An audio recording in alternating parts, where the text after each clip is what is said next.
Hi நண்பர்களே, good afternoon. எப்படி இருக்கீங்க எல்லோரும்? நான் நல்லா இருக்கேன். நம்ம இன்றைக்கி பாஸ்தா தாங்க ப்ரிப்பேர் பண்ணியிருக்கோம். அதாவது நான் எப்படி சிம்பிளாக ப்ரிப்பேர் பண்ணிடுறோம் அந்த மாதிரி தான் இன்றைக்கி இந்த டிஷ் ரெடி பண்ணியிருக்கேன். உங்களுக்கு பிடிக்கும்னு நினைக்கிறேன். பிடிச்சிருந்தா லைக் பண்ணிவிடுங்க, ஷேர் பண்ணுங்கள், சப்ஸ்கிரைப் பண்ணுங்கள். ஃப்ரெண்ட்ஸ், நம்ம எப்படி பண்ணியிருக்கோம் அப்படிங்கிறத இப்போ பார்க்கலாம். எனக்கு தேவையான அளவு, அதாவது ஒரு 200 கிராம் பாஸ்தா எடுத்துக்கிட்டாங்க. அதுக்கு தேவையான அளவு நல்லெண்ணெய் தான் ஆட் பண்ணியிருக்கேன். நான் நல்லெண்ணெய் ஆட் பண்ணி கடுகு, சீரகம் எல்லாமே ஆட் பண்ணிக்குவோம். சீரகம் டைஜஷன் ப்ராப்ளம் நமக்கு இருக்காமல் அதை ரெடியூஸ் பண்ணி கொடுக்கும். ஸோ எப்போவுமே நான் கடுகு போட்டதுக்கப்புறம் கொஞ்சம் சீரகம் அதிகமாகவே ஆட் பண்ணுவாங்க. இப்போது வெங்காயம் நான் பெரிய வெங்காயம் தான் சேர்த்துருக்கேன். உங்களுக்கு பெரிய வெங்காயம் பிடிச்சிருந்தாலும் இது பண்ணிக்கோங்க, இல்லைனா சின்ன வெங்காயம் இருந்தாலும் ஆட் பண்ணிக்கோங்க. வெங்காயம் நல்லா வதங்கினதுக்கு அப்புறம் ஒரு 4 பச்சை மிளகாய் எடுத்துருக்கேங்க. ஸ்பைஸுக்கு ஏற்ற மாதிரி எடுத்துக்கோங்க. இந்த பச்சை மிளகாய் காரம் கம்மியாக இருக்குது அப்படிங்கிறனால நான் 4 எடுத்துருக்கேங்க. கருவேப்பிலை ஆட் பண்ணியிருக்கோம். இந்த கருவேப்பிலை ஒவ்வொருத்தவங்க கருவேப்பிலை ஃபஸ்ட்லேயே ஆட் பண்ணிடுவாங்க. நான் அப்படி ஆட் பண்ண மாட்டேங்க. ஆல்ரெடி எப்போ உங்களுக்கு சொல்லியிருக்கேன்னு நினைக்கிறேன்.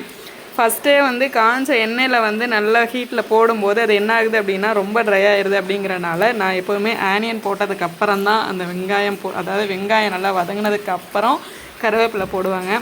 ஸோ இந்த மாதிரி தான் நம்ம எப்போவுமே ப்ரிப்பேர் பண்ணுறது. அதுக்கப்புறம் சின்ன அளவு, அதாவது சிறிய சைஸ் 2 தக்காளி எடுத்திருக்கேன். கொஞ்சம் புளிப்பு தன்மைக்காக தக்காளி ஆட் பண்ணதுக்கப்புறம் நல்லா வதங்க விட்டுருங்க. நல்லா வதங்கினதுக்கப்புறம் 2 முட்டை ஆட் பண்ணியிருக்கேங்க. 200 கிராம் பாஸ்தா அப்படிங்கிறனால 2 முட்டை மட்டும் நான் எடுத்திருக்கேன். அந்த 2 முட்டையுமே இப்போது நம்ம இந்த எல்லா இன்க்ரீடியன்ட்டும் சேர்த்து நம்ம நல்லா வதக்கியிருக்கோம் இல்லையா, வதங்கினதுக்கப்புறம் ஒரு சைடில் 2 முட்டையும் அந்த ஆயிலில் உடச்சி ஊற்றிட்டு அது அப்படியே கொஞ்சம் ஹீட்டில் என்ன ஆகும் அப்படின்னா அப்படியே வெந்து வந்துடுங்க. அதுக்கப்புறம் நம்ம அதை இந்த இன்க்ரீடியன்ஸோடு சேர்த்து மிக்ஸ் பண்ணும்போது கொஞ்சம் ஃப்ரை பண்ணி அது நமக்கு நல்ல ஒரு டேஸ்ட்டில் கிடச்சிருங்க. இதுக்கப்புறம் இந்த எல்லா இது மிக்ஸ் பண்ணினதுக்கப்புறம் நம்ம ஆல்ரெடி பாஸ்தாவை என்ன பண்ணியிருக்கோம் அப்படின்னா ஹாட் வாட்டரில் இந்த பாஸ்தாவை வேக வச்சு எடுத்துருக்குறோம். அதாவது வேக வைக்கும்போது ரொம்ப கவனமாக இருக்கணுங்க. ஜஸ்ட்டு 5 மினிட்ஸ்ன்னு ஆனாலே அந்த பாஸ்தா குழஞ்சி ரொம்ப இதுவாகிடுங்க. ஸோ அதனுடைய பக்குவமாக அது கரெக்டான ஒரு ஸ்டேஜில் அந்த பாஸ்தாவை எடுத்துகிட்டு ஒரு 3 to 4 மினிட்ஸ் கூட ஆகாதுங்க. தண்ணியில் அதாவது ஹாட் வாட்டரில் அந்த பாஸ்தா நமக்கு வெந்து வந்துடும். ஸோ நல்ல ஒரு பொலன்னு இருக்கணும் அப்படின்னா கரெக்டான டைமில் அந்த பாஸ்தாவை எடுத்துடணும். எடுத்ததுக்கப்புறம் இந்த இன்க்ரீடியன்ஸோடு சேர்த்து நல்லா வதக்கி வச்சுருக்கோம் இல்லைங்களா, இதோடு சேர்த்து அந்த பாஸ்தாவையும் நம்ம மிக்ஸ் பண்ணிட வேண்டியதாங்க. தேவையான அளவு அந்த ஹாட் வாட்டரில் வேக வைக்கும் போதே நான் கொஞ்சம் சால்ட் ஆட் பண்ணிட்டேங்க. ஸோ அதனால் இங்கே நம்ம கொஞ்சமாக தாங்க சால்ட் ஆட் பண்ணியிருக்கோம். ஸோ இதுவே நமக்கு போதுமானது அளவு இருக்கும். லைட்டாக கொஞ்சம் மஞ்சள் தூள் ஆட் பண்ணிக்கோங்க சிறிதளவு. அதுக்கப்புறம் தனி மிளகாய் தூள் ஆட் பண்ணியிருக்கோம்.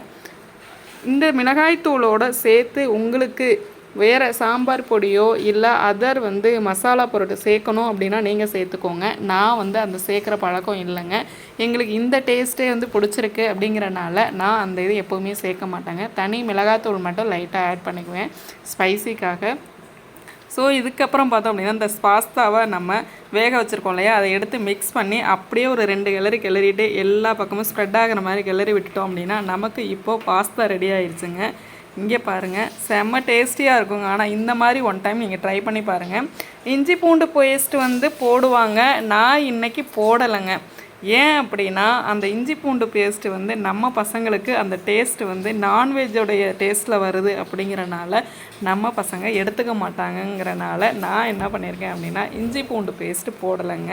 ஸோ இவங்க என்ன எதுவுமே போடாமல் செய்கிறாங்களே அப்படின்னு நினைக்க வேண்டாம். எங்களுடைய டேஸ்ட்டுக்காக நாங்கள் இப்படி பண்ணியிருக்கோம். உங்களுக்கு பிடிக்கும்னு நினைக்கிறேன். சப்போஸ் பிடிக்கல, வேறு ஏதாவது ஆட் பண்ணி செய்யணும் அப்படின்னா இந்த முறையில் உங்களுக்கு இன்னும் தேவையான பொருட்கள் ஆட் பண்ணி செஞ்சு பாருங்கள். இன்னுமே நல்ல டேஸ்டியாக இருக்குங்க. பிடிச்சிருந்தால் லைக் பண்ணி விடுங்க, ஷேர் பண்ணுங்கள், சப்ஸ்கிரைப் பண்ணுங்கள். Thank you so much friends. மற்றும் இன்னொரு முக்கியமான விஷயம் என்ன அப்படின்னா நம்மக்கிட்ட ஆல் பிக்கிள் ரெசிபிஸ் இருக்குது. வேணும் அப்படின்னா ஆர்டர் பண்ணிக்கோங்க. தேங்க்யூ.